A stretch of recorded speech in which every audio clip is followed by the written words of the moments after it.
I found a number last week that literally stopped me in my tracks. It's not my age, it's not a temperature.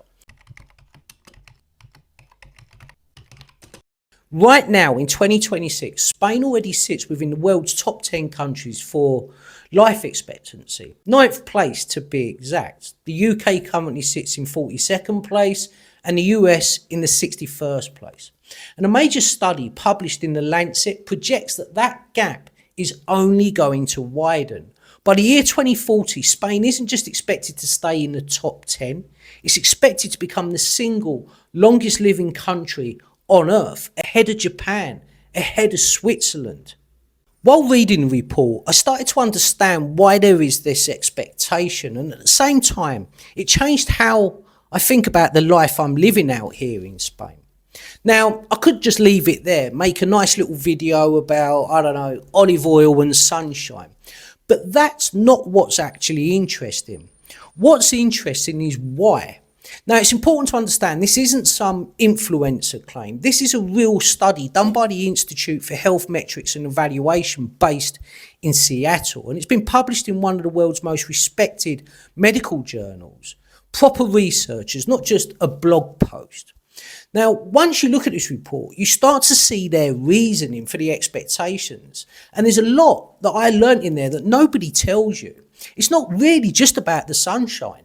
Researchers point to 5 things killing people early worldwide: blood pressure, obesity, blood sugar, tobacco and alcohol. And Spain scores very well on 4 out of those 5, but it has one weak spot: tobacco. Spaniards still smoke way more than you'd expect. So no, this isn't some perfect utopia here in Spain, and I actually like that the research doesn't pretend it is. Another interesting point that the report pointed out is that it's not just diet either. Yes, of course, olive oil, fish and a Mediterranean diet obviously helps, but here's the bit that actually surprised me. Researchers increasingly think it's less about what's on the plate and more about how it's eaten. Esto está delicioso. Sí, no te canses de comerlo. Eating slowly lowers blood sugar spikes directly after meals. And that's one of the 5 risk factors that we just talked about. But here's the interesting thing. Apparently, eating with people every single day isn't just nice. Regular social connection is directly linked to lower stress hormones and better heart health over a lifetime. So if you think about it, the meal itself is actually doing 2 jobs at once. It's feeding you and quietly protecting you. Now, I think we all know that Spain offers a great location for retirement. But what's interesting is that Spain also creates a life that makes you move your body and see another human face, often without even trying. And both of those 2 things matter more than people think. Incidental walking, for example, just getting up and going to the bank, the bakery, the market, wherever it may be, has been directly linked to lower rates of heart disease and diabetes. Both of those things without ever setting foot in a gym. The report also showed that loneliness carries a health risk that researchers compare to smoking. So a life that quietly forces you outside, near people every single day, is a great lifestyle choice. And that's 2 of the biggest risk factors in the whole study, all solved before breakfast. And it's not just Spain, by the way. This is also worth knowing. Portugal and Italy are both climbing in this same list. So are Singapore and Switzerland. So there's actually a pattern, if you look at it, among every country that's topping these tables. And it's not what most people assume. The patterns show that the reason countries like Spain are pulling ahead of the UK and the US on this list isn't just diet, and it's not about hospitals. Everyone assumes, obviously, that this comes down to healthcare systems, better hospitals and more doctors available. But interestingly, researchers actually found something almost the opposite. It's not that Spain treats illness better, it's that Spain prevents it earlier, just by how daily life is structured. As we said, walking to the bakery, the market, the bank, etc. Closing your shop for 2 hours at lunch, not driving everywhere. None of that shows up in a hospital budget, but it shows up in that ranking years from now, in ways that a health system alone can't fix.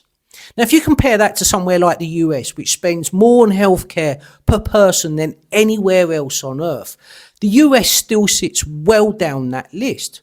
More money, worse outcome. And that's the paradox at heart of this whole statistic. All of these points that we just discussed, I now find myself thinking about them pretty much every single day, not in a dramatic way, just in a small way. You know, that walk to get the bread in the morning, stopping to actually talk to a neighbour instead of just waving through the car window. None of it felt like health when I was doing it. It just felt like how life works here.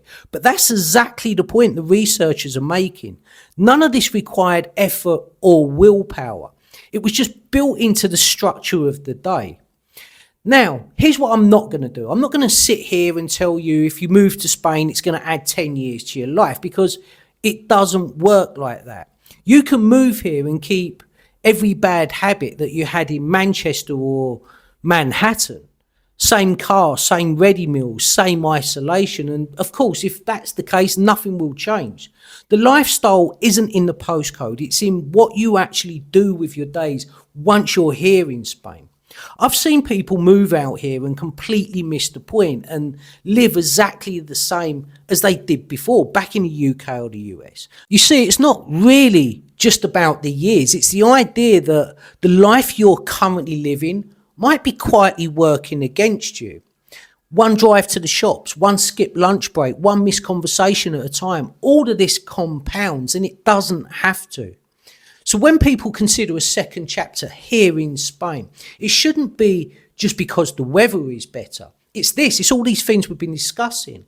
It's the chance not just to live longer, but to live better for longer. And once you start to see that, you can't unsee it. So here's my honest question for you. If living longer meant living slower, would you actually take that deal? Or is that harder than it sounds, do you think? Comment below. I read and reply to every single one. So I'd be really interested to hear your thoughts on this. Anyway, guys, I'm going to wrap up the video. If you've enjoyed it, please remember to give it a like, hit that hype button. And if you haven't subscribed, hit that subscribe button also. It's absolutely free to do. Anyway, enjoy whatever you're doing for the rest of the day, and I'll catch you in the next one.